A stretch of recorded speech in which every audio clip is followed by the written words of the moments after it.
All right, I have some NFL predictions for you. I think it's only fair because I have roasted others for their bad takes, and I think it's only fair that I open myself up to the same scrutiny. Like Larry Krueger, for example. I like Larry Krueger. Larry Krueger is probably one of the only 49ers YouTubers I can stand. But when Larry Krueger said Jaden Daniels was going to be a bust, I roasted him for it. I think that the top 3 quarterbacks in this draft are going to be a bust. It's amazing to me in the NFL how we get to this group thing. Yeah. There's nobody and thinks when he said, everybody thinks watch out for Tanner Mordecai, he said, remember the name Tanner Mordecai. Remember the name Tanner Mordecai. I roasted him for it. When he said, when he compared Trey Lance to Steve Young in Tampa Bay, after the 49ers got rid of Trey Lance, he was like, I still really believe in Trey Lance. I just really believe it's just going to take some time. You guys remember that, right? It's just going to take some time, but you know, like Steve Young in Tampa Bay, he compared him to Steve Young in Tampa Bay, and I roasted him for it. When Grant Cohn said Jake Haener was the next Brock Purdy, I roasted him for it. So I think it's only fair that I open myself up to similar scrutiny. So here we go. Here are my NFL predictions. Let's start in Minnesota, where Vikings fans are on a jihad against Ross Tucker because Ross Tucker had the temerity to say that he's heard from sources that the Vikings organization is not entirely sold on JJ McCarthy. And so Vikings fans have launched an intifada against Ross Tucker. Here is my prediction. I predict JJ McCarthy is going to be good. That's my prediction. I know a lot of people say like, oh, in Michigan, like he hardly threw the ball. The team carried him. That is not what I saw. I watched a lot of Michigan, and that is not what I saw. What I saw was crappy quarterbacks almost got Jim Harbaugh fired.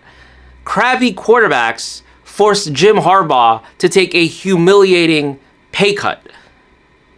And then I saw JJ McCarthy come in there and stabilize the whole program and lead them to a national championship, including a win over Nick Saban in the playoffs. So I believe in JJ McCarthy. I think he's going to be good. I'm not saying they're going to go 14-2. I'm not saying he's going to be great right away, but I think he's going to be pretty good. And not for nothing, he's got top-end quarterback face. You cannot count out a guy with that much quarterback face. So, yeah, if I'm wrong, roast me. I will roast myself if I'm wrong about JJ McCarthy. All right, next up, Cleveland. You know, the interesting thing about Cleveland is they're currently going through the same thing the 49ers went through with Trey Lance versus Brock Purdy. When Brock Purdy led the 49ers to the NFC Championship and probably would have won the Super Bowl if not for that injury. That next offseason, 49ers fans were divided into 2 camps. There was the Grant Cohn cult members that were pushing Trey Lance. Despite him playing terribly, they were like, oh my God, Trey Lance was amazing. Just pushing fake news on a daily basis. And then there were the non-idiots behind Brock Purdy. And the same thing is happening in Cleveland. They've got 2 camps. They've got the pro Shedeur Sanders camp versus the Dillon Gabriel, Kenny Pickett, Joe Flacco camp. Now, the difference obviously is that, you know, Dillon Gabriel, Kenny Pickett, and Joe Flacco are not Brock Purdy. They didn't lead the Browns to a championship game. So that's the difference there. Here is my prediction. I think I know how Shedeur Sanders is going to play. Shedeur Sanders is going to play pretty good. He's going to play pretty good. He's going to be accurate. He's going to be on time. He's going to make some big plays. And then he's going to get sacked for 20 yards. Because that's what he always does. He holds on to the ball too long. So he's going to look good. He's going to flash for a while. And then he's going to hold on to the ball and get strip sacked. And the lineman's going to take it back for 6. That's what I expect from Shedeur Sanders. Is he's going to look good.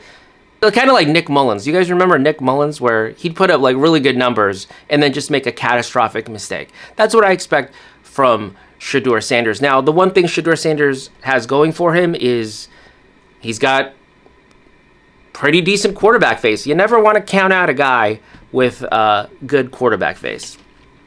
Let's see, is there anything else? Adam Schefter reports that nobody wanted Aaron Rodgers. He tried to go to the Rams. They didn't want him. He tried to go to the Vikings. They didn't want him. Can I tell you something? This makes me think less of Mike Tomlin. Like for a long time, I sort of erred on the side of like, it's not Mike Tomlin's fault, it's somebody else's fault. But now I realize maybe he's actually like an idiot. Maybe that's why the quarterback situation there is always a mess. Maybe that's why they're mediocre year after year. Maybe it is his fault after all. Maybe he isn't. It's sort of like when you find out a hot chick is dating like Pete Davidson. Like I immediately think less of them. Or Sabrina Carpenter. You know how I feel about Sabrina Carpenter. I think she and I would make a great couple. But